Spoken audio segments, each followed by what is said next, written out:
It's time for a story, one which I trust will be of value to persons of all ages. This particular story is called The Ruby, and it was passed down to me from Jim May, a wonderful storyteller from Illinois. I think the story originates in the Far East.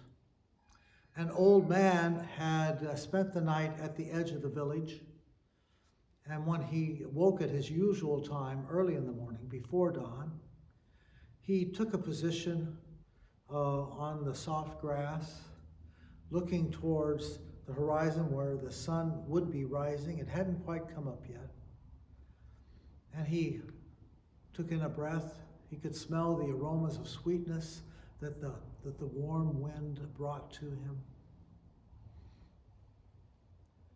He began with his morning prayers. And as he was sitting there in silence, the silence was broken by footsteps, running footsteps coming in his direction.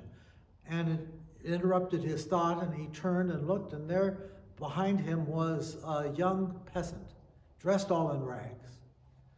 And he was panting, and his eyes were intense. And he said, "Where is it? Where is it?" The old man took another deep breath, studied the visage of this young peasant, and then asked calmly, "What is it that you ask of me?" The young man said, I had a very vivid dream last night, and I dreamt that I met an old man such as you here at the edge of the village, and that he gave me a precious jewel. Where is it?"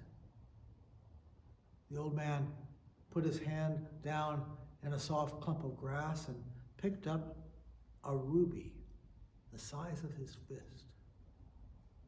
"A jewel such as this, perhaps," he said. "I don't know where I found it. I really have no need of it. You may have it."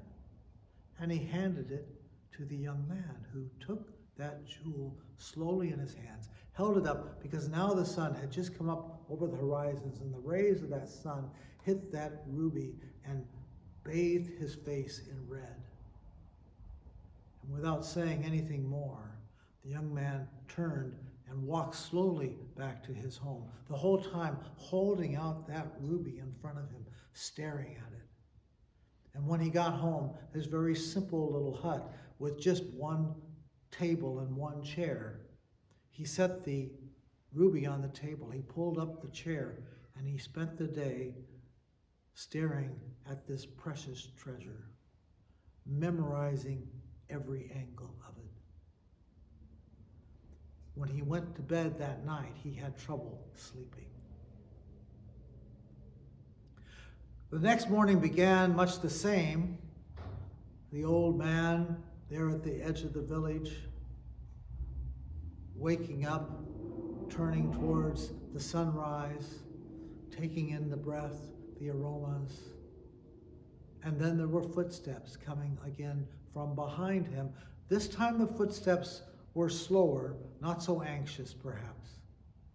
The old man turned to look and see the same young man, who reached into his pocket and pulled out the ruby and gave it back to him. And he said, "I don't want this ruby, but what I want is to have whatever it is that you know that allowed you to give it to me so easily." That's my story. On Sunday morning, perhaps there will be some children gathered around, or maybe an inquiring adult or two sitting in the front pew.